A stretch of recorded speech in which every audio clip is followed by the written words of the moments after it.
Prince Harry mentoring Brooklyn Beckham, on a relationship is like the Saudi government mentoring the world on gay marriage. I mean, it's ridiculous. Harry needs to just keep his mouth shut. We do not need any mentorship or advising from Prince Harry. He's a doofus. He's basically saying that his mother is rather narcissistic. And I think that, to me, has the ring of truth. Sadly, I suspect he might well have married a version of his mother. Now, Lady C and the Sidley twins, I don't even know what you think about this Brooklyn situation, Brooklyn Beckham versus Victoria and David Beckham. And I imagine we may come to a bit of fisticuffs about it, right? Because not everyone agrees with my views on this. But I think one thing that we can all agree on is that the one person in the world who Brooklyn Beckham should not be listening to at this juncture is Prince Harry, a man who not only destroyed his own family, but destroyed his own reputation in the way that he dealt with his exit from the royal family. But in this most extraordinary reporting from Rob Shooter of Shooter Scoop on Substack, he reveals that Prince Harry has actually been advising Brooklyn Beckham on how to leave your family. And in some ways, that isn't a total surprise because, of course, it was leaked to The Sun last year that they had formed this alliance, Nicola Peltz and Meghan Markle and Prince Harry and Brooklyn Beckham, because, you know, they just so happened to sit next to each other at a dinner. Here's the reporting from Rob Shooter, who writes, Prince Harry has quietly stepped into an unexpected mentoring role. Seriously? If you're getting mentoring from Prince Harry, look at your life choices. Advising Brooklyn Beckham on how to navigate a very public break from his famous family. And yes, that guidance includes book advice. Harry sees a lot of himself in Brooklyn, and Insider says he doesn't want Brooklyn to make the same emotional and strategic mistakes he made when he first broke away.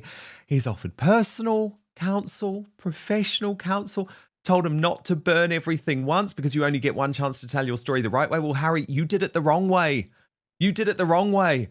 Harry stressed, this is according to the Insider, that honesty works best when it's controlled, thoughtful, and human. Privately, Harry has also warned Brooklyn of the aftermath. He told him the freedom is real, but so is the fallout. You lose people and you get misunderstood, and once it's out there, you can't take it back.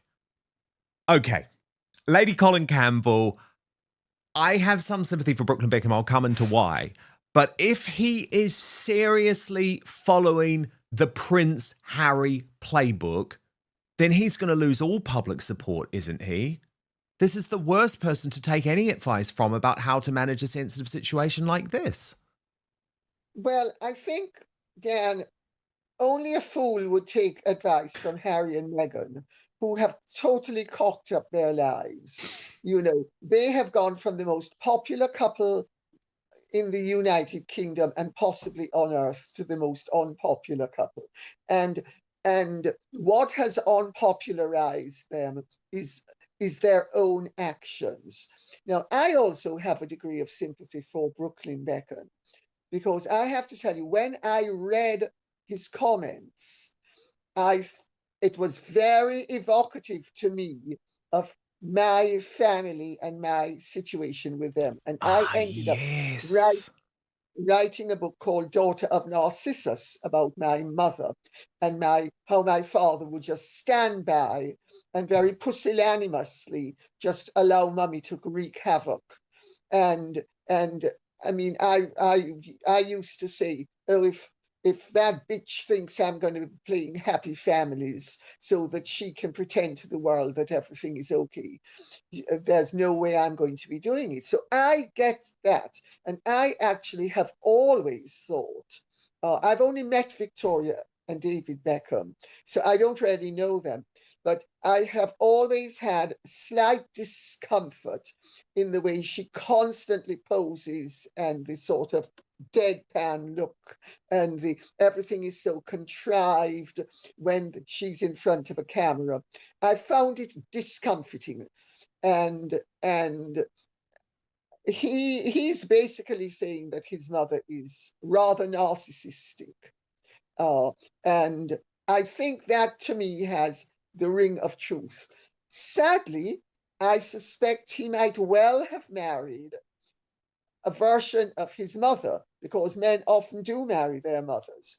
And it is said that Nicola Peltz, and I know this because of his relationship with the Hadid son, and how the Hadid family, Yolanda Hadid's son and Gigi and Bella Hadid's brother, and she could well be a bit of an operator, because she's evidently very fame hungry, and he could have married his mother, but it doesn't alter the fact that she is backing him up fairly, and he is speaking the truth, even though if he's married his mother, he better be careful, because the truth is going to come back and bite him. And also, I am pretty sure that he has that the Peltzes have an ironclad prenup. And what happens if he falls out with his family totally, and then falls out with the Peltzes? Which I think is inevitable, actually. Well, I wouldn't be surprised. So that's my take on it. I think he's most likely speaking the truth, and I think there's merit. But I also think that he might have found that he's caught between the devil and the deep blue sea, because he's married mummy.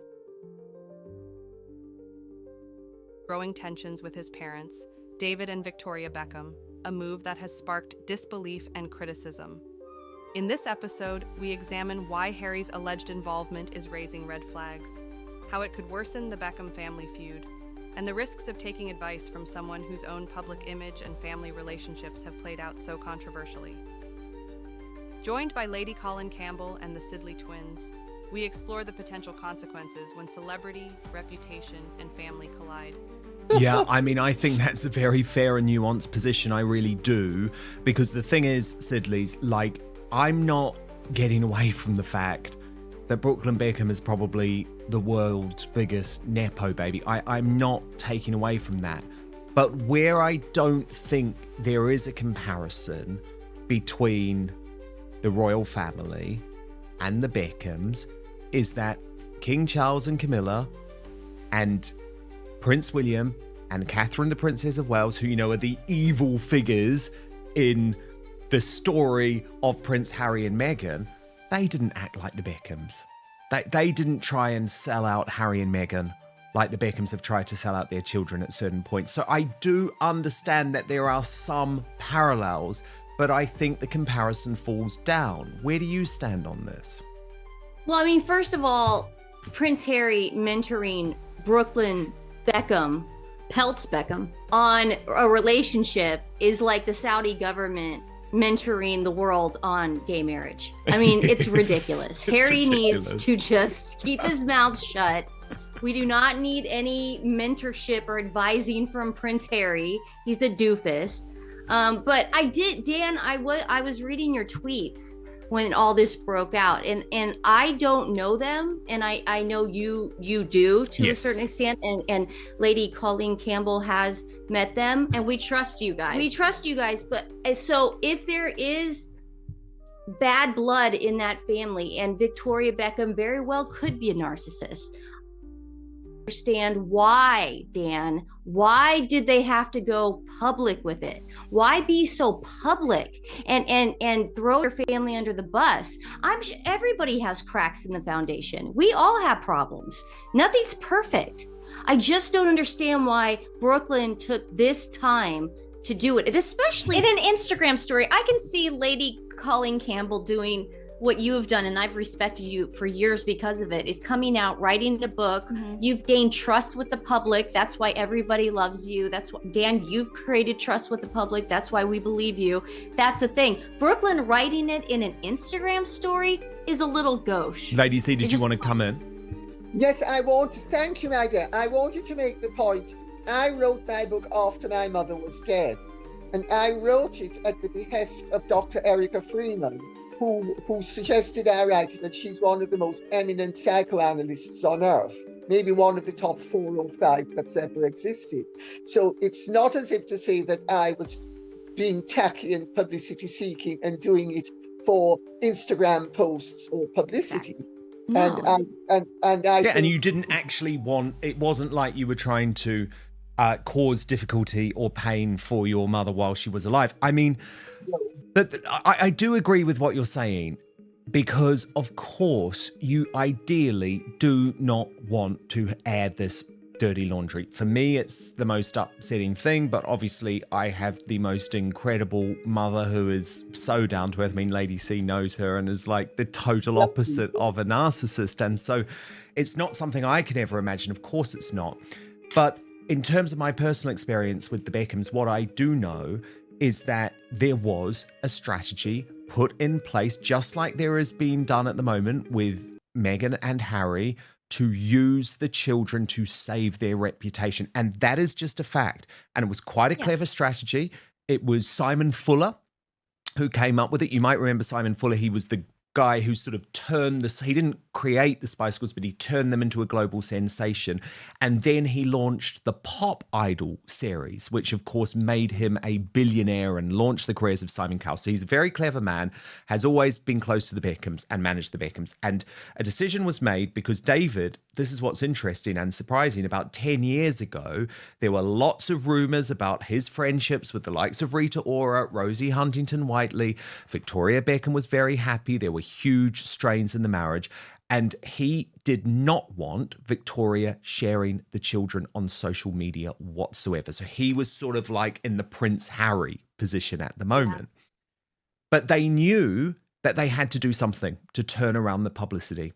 And so a conscious decision was made after a succession of negative headlines about their marriage and about David's behavior that, and remember there were the Becky Leaks emails, which were appalling. And, you know, he swore at the, you know, honours committee and attacked Catherine Jenkins, the British opera singer, because she'd previously admitted to using drugs, and said how terrible it was that his UNICEF charity wasn't intending to fly him on private jet and that he didn't want to spend any of his own money. I mean, these emails were really devastating for him. So a PR decision was made. That PR decision was made to become the British Kardashians, to create a family brand. And they started sharing everything from that point onwards. So they shared cards that the children would write to their parents on big moments. And that's the issue that I have. And it's the reason that I have sympathy for what Brooklyn said, because he absolutely was a commodity at that point. And I think it's a really horrible thing. Of course it was, because it did penetrate the States. I mean, we heard rumblings that there were problems in their marriage. And they were. But not the effect that you just described. All we got was, oh, the happy Beckhams. So yeah, they did a great job at the PR. It's awesome. During the late Queen's funeral, Americans were in awe of him because he stood in the queue. And that was a big deal for all of us because we were watching on TV. And it was we a great thing. Away. And that was the best of the Beckhams. And this is the thing. I don't want to make out, Lady C, that I just hate everything the Beckhams do. You know, I watched both of their most recent Netflix series. I think that they were very cleverly done.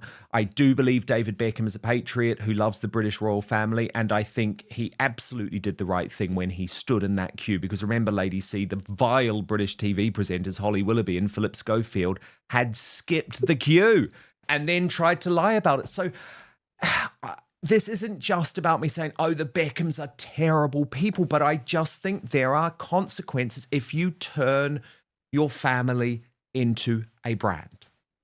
Well, I'm not saying they're terrible people. I'm just saying that what Brooklyn Beckham posted, I mean, I could have written it myself. You know, I was totally identifying with the fact that you know, let's put it this way, where you have very vain parents or a very vain parent, and they are very aware of how they appear to people, they will use their spouses, their children. And I mean, we see actually a version of it happening in Montecito at the moment with Harry and Meghan. And I mean, Meghan is the proponent. Well, whoever was the proponent in the Beckham thing, the fact of the matter is they all went along with it. And, you know, you live by the sword, you die by the sword. They have lived by publicity. They have lived by image. And now he is basically saying that my parents are briefing against me and my wife, and I don't like it.